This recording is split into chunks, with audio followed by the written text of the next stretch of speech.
ಮೊದಲನೇದಾಗಿ ನಾವು ಸ್ವಲ್ಪ ಸಮಯ ದೇವರ ವಾಕ್ಯಗಳನ್ನು ಧ್ಯಾನ ಮಾಡೋಣ. ಸೊ ದೇವರು ನಮ್ಮ ಜೀವಿತದಲ್ಲಿ ಏನು ಮಾಡಲಿಕ್ಕೆ ಸಾಧ್ಯ? ಓಕೆ, ಯೆಹೋಶುವನ ಬರೆದ ಪತ್ರಿಕೆ 1ನೇ ಅಧ್ಯಾಯ 9ನೇ ವಚನ. ನಾನು ನಿನಗೆ ಆಜ್ಞಾಪಿಸಿದನಲ್ಲ, ಸ್ಥಿರಚಿತ್ತನಾಗಿರು, ಧೈರ್ಯದಿಂದಿರು, ಅಂಜಬೇಡ, ಕಳವಳಗೊಳ್ಳಬೇಡ. ನೀನು ಹೋಗುವಲ್ಲೆಲ್ಲ ನಿನ್ನ ದೇವರಾದ ಯೆಹೋವನು ನಿನ್ನ ಸಂಗಡ ಇರುತ್ತಾನೆ ಎಂದು ಹೇಳಿದನು. ಆಮೆನ್. ಸೊ ಮೊಟ್ಟ ಮೊದಲ ಬಾರಿಗೆ ನಾವು ಒಂದು ಅರ್ಥ ಮಾಡ್ಕೊಳ್ಬೇಕಂದ್ರೆ, ನನ್ನ ಸಂಗಡ ದೇವರು ಇರುವವನಾಗಿದ್ದಾನೆ. ಭೂಮಿ ಆಕಾಶ ಉಂಟು ಮಾಡಿದ ಸರ್ವಶಕ್ತ ದೇವರು ನನ್ನ ಸಂಗಡ ಇರುವ ದೇವರಾಗಿದ್ದಾನೆ. ಹಾಗಾಗಿ ಆತ ನನ್ನ ಸಂಗಡ ಇದ್ರೆ ನಾನು ಯಾರಿಗೆ ಭಯಪಡಲಿಕ್ಕೆ ಸಾಧ್ಯ? ಆತ ನನ್ನ ಸಂಗಡ ಇದೆ, ನನ್ನ ಪಕ್ಕದಲ್ಲಿದ್ರೆ, ನನಗೋಸ್ಕರ ದೇವರು ಕಾರ್ಯ ಮಾಡಲಿಕ್ಕೆ ಆತನು ಯಾವಾಗಲೂ ಸಿದ್ಧರಾಗಿದ್ರೆ ನಮ್ಮನ್ನು ಎದುರಿಸುವರು ಯಾರು? ನಿಮ್ಮ ಪ್ರತಿಯೊಂದು ಪರಿಸ್ಥಿತಿಯಲ್ಲಿ ದೇವರಿದ್ದಾನೆ. ನಿಮ್ಮ ಮುರಿಯಲ್ಪಟ್ಟಂತ ಪರಿಸ್ಥಿತಿಯಲ್ಲಿ ದೇವರು ನಿಮ್ಮ ಜೊತೆಗಿದ್ದಾನೆ. ನಿಮ್ಮ ಕಣ್ಣೀರಿನಲ್ಲಿ, ದುಃಖದಲ್ಲಿ, ಗೋಳಾಟದಲ್ಲಿ, ಅವಮಾನ ಅಪಮಾನಗಳಲ್ಲಿ, ನಿಂದೆಗಳಲ್ಲಿ, ಬಾಧೆಗಳಲ್ಲಿ ನಿಮ್ಮನ್ನು ಯಾರು ಕೂಡ ಸಹಾಯ ಮಾಡೋರಿಲ್ಲ. ನಮ್ಮ ಬಗ್ಗೆ ಚಿಂತೆ ಕಾಳಜಿಗೋಸ್ಕರ ಯಾರು ಅಂದುಕೊಳ್ಳುವಂತಹ ಸಂದರ್ಭದಲ್ಲಿ ಕೂಡ ದೇವರು ನನ್ನ ಮತ್ತು ನಿನ್ನ ಸಂಗಡ ಇರುವವನಾಗಿದ್ದಾನೆ. ನೋಡ್ರಿ, ರೋಮಪುರದ ಬರೆದ ಪತ್ರಿಕೆ ತೆಗೆರಿ 8ನೇ ಅಧ್ಯಾಯದಲ್ಲಿ ಕ್ರಿಸ್ತನ ಪ್ರೀತಿಯಿಂದ ನಮ್ಮನ್ನು ಅಗಲಿಸುವವರು ಯಾರು? ಕಷ್ಟವೋ, ಸಂಕಟವೋ, ಹಿಂಸೆಯೋ, ಅನ್ನ ಇಲ್ಲದಿರುವುದು, ವಸ್ತ್ರವಿಲ್ಲದಿರುವುದು, ಗಂಡಾಂತರವೋ, ಖಡ್ಗವೋ, ನಾವು ನಿನ್ನಿಂದ ದಿನವೆಲ್ಲ ಕೊಲೆಗೆ ಗುರಿಯಾಗಿದ್ದೇವೆ. ಜನರು ನಮ್ಮನ್ನು ಕೊಯ್ಗುರಿಗಳಂತೆ ಎಣಿಸಿದರು ಎಂಬುದಾಗಿ ಬರೆದಿರುವಂತೆ ಆಗುತ್ತದಲ್ಲ. ನೋಡಿ, ದೇವರ ವಾಕ್ಯದಲ್ಲಿ ಬರೆಯಲ್ಪಟ್ಟಿದೆ, ನಮ್ಮನ್ನ ಕ್ರಿಸ್ತನ ಪ್ರೀತಿಯಿಂದ ಅಗಲಿಸುವವರು ಯಾರು? ಆಮೆನ್. ಸೊ ದೇವರ ಪ್ರೀತಿಯಿಂದ ಅಗಲಿಸಲಿಕ್ಕೆ ಈ ಲೋಕದಲ್ಲಿ ಯಾರಿಂದಲೂ ಕೂಡ ಸಾಧ್ಯವಿಲ್ಲ. ಯಾಕಂದ್ರೆ ದೇವರ ಪ್ರೀತಿ ಅದು ಶ್ರೇಷ್ಠವಾದದ್ದು. ಯೆಹೋಶುವನ ಪುಸ್ತಕ 1ನೇ ಅಧ್ಯಾಯ 9ನೇ ವಚನ ನಾವು ನೋಡಿಕೊಳ್ಳುವಾಗ ದೇವರ ವಾಕ್ಯದಲ್ಲಿ ಬಹಳ ಸ್ಪಷ್ಟವಾಗಿ ಬರೆಯಲ್ಪಟ್ಟಿದೆ. ದೇವರು ಯೆಹೋಶುವನಿಗೆ ಈ ಒಂದು ವಾಗ್ದಾನವನ್ನ ಆತನು ಮಾಡ್ತಾ ಇದ್ದಾನೆ. ಯಾಕಂದ್ರೆ ಮೋಶೆಯು ಮರಣ ಹೊಂದಿದ್ದಾನೆ. ಅವರಿಗಿರುವಂತಹ ಈ ಒಂದು ಮೋಶೆಯು ಅವನ ಎಲ್ಲಾ ಕಷ್ಟಗಳಲ್ಲಿ, ಎಲ್ಲಾ ಸಮಸ್ಯೆಗಳನ್ನ ಆತನು ಬಹಳ ಚಾಚು ತಪ್ಪದೆ ನಿರ್ವಹಿಸುವಂತ ವ್ಯಕ್ತಿಯಾಗಿದ್ದ. ಆತನ ಜೀವಿತದಲ್ಲಿ ಆತನ ಒಂದು ಚೆನ್ನಾಗಿ ಗೊತ್ತಿತ್ತು, ಮೋಶೆ ಏನಂತಂದ್ರೆ, ನನ್ನ ಸಂಗಡ ದೇವರು ಇದ್ದಾನೆ, ನನ್ನ ಸಂಗಡ ದೇವರು ಇದ್ರೆ ನಾನು ಎದುರಿಸುವವರು ಯಾರು? ಆಮೇಲೆ ಯಾವ ಬರೋಹನ ಸೈನ್ಯಗಳು ಬಂದರೂ ಸಹ, ಯಾವ ರೀತಿಯಿಂದ ಬಲಿಷ್ಠವಾದ ವ್ಯಕ್ತಿಗಳು ಈಗ ನನಗೆ ವಿರುದ್ಧವಾಗಿ ಬಂದರೂ ಸಹ ನನ್ನ ಪರವಾಗಿ ದೇವರು ಇದ್ದಾನೆ. ನನ್ನ ಮುಂದುಗಡೆ ದೇವರು ಆತು ಹೋಗುವನಾಗಿದ್ದಾನೆ. ನನ್ನನ್ನು ದೇವರ ಪ್ರೀತಿಯಿಂದ ಅಗಲಿಸಲಿಕ್ಕೆ ಯಾರಿಗೂ ಸಾಧ್ಯವಿಲ್ಲ. ದೇವರ ಮಹಿಮೆ, ದೇವರ ಪ್ರಭಾವ, ದೇವರ ಶಕ್ತಿ ನನ್ನನ್ನು ಮುಂದೆ ನಡ್ಕೊಂಡು ಹೋಗ್ಲಿಕ್ಕೆ ಅದು ಯಾವಾಗಲೂ ಕೂಡ ಸಹಾಯ ಮಾಡ್ತದೆ ಎಂಬುದಾಗಿ ಮೋಶೆಯು ತನ್ನ ಜೊತೆ ಬಹಳ ಚೆನ್ನಾಗಿ ಅರ್ಥ ಮಾಡಿಕೊಂಡಿದ್ದ ಪ್ರಿಯರೇ. ಅದಕ್ಕೋಸ್ಕರ ಮೋಶೆಯು ಎಂದೂ ಸಹ ಆತನ ದಿಗ್ಭ್ರಮೆಗೊಳ್ಳಲಿಲ್ಲ, ಆತನ ಅಂಜಲಿಲ್ಲ, ಆತನ ಕಳವಳಗೊಳ್ಳಲಿಲ್ಲ, ಆತನ ಧೈರ್ಯ ಗೆಡಲಿಲ್ಲ, ಆತನ ಚಿರಚಿತ್ತನಾಗಿದ್ದನು. ದೇವರ ಜೊತೆ ಆತನು ಶ್ರೇಷ್ಠವಾದ ಕಾರ್ಯಗಳನ್ನು ಮಾಡುತ್ತಾನೆ. ನನ್ನ ದೇವರ ಕೈ ಬಿಡಲಿಕ್ಕೆ ಸಾಧ್ಯನೇ ಇಲ್ಲ.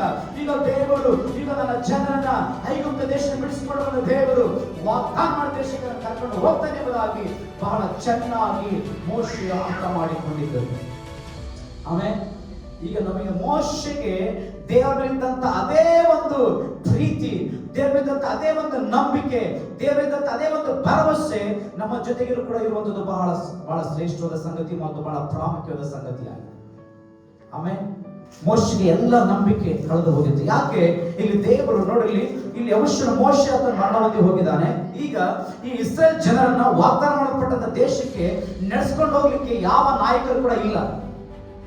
ಈಗ ಯೆಹೋಶುವನ ಎಲ್ಲಾ ಜವಾಬ್ದಾರಿಗೆ ಆ ಹೆಗಲ ಮೇಲೆ ಬಿದ್ದಿದೆ. ಈಗ ಏನ್ ಮಾಡ್ಬೇಕಂತ ನನಗೆ ಗೊತ್ತಾಗ್ತಾ ಇಲ್ಲ.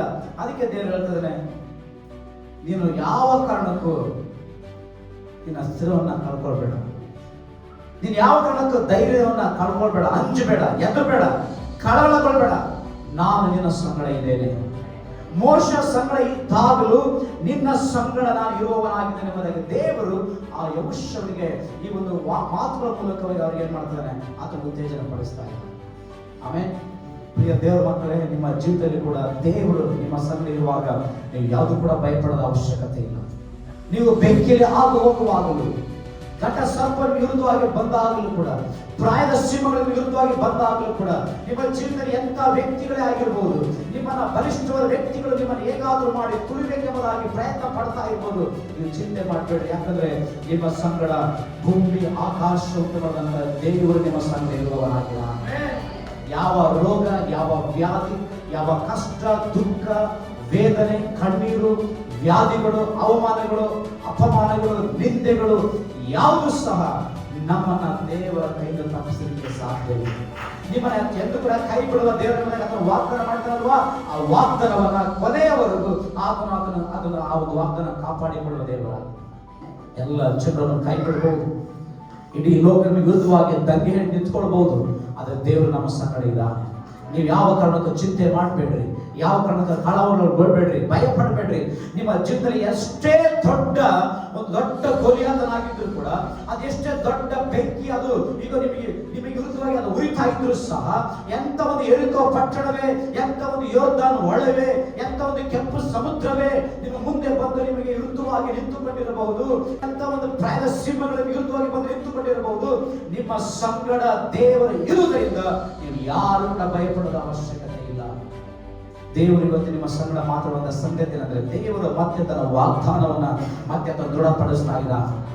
God is affirming his promise that what he has done in our life. ನಿಮ್ಮ ಜೀವಿತದಲ್ಲಿ ದೇವರು ಹೇಳಿದಂತ ಆ ವಾಗ್ದಾನಗಳನ್ನು ದೇವರು ಮತ್ತೆ ಸಾರಿ ಅಥವಾ ಪುನರುಚ್ಚರ ಮಾಡ್ತಾರೆ ಅಂತಂದ್ರೆ, ನಾನು ನಿನ್ನ ಸಂಗಡ ಇದ್ದೇನೆ.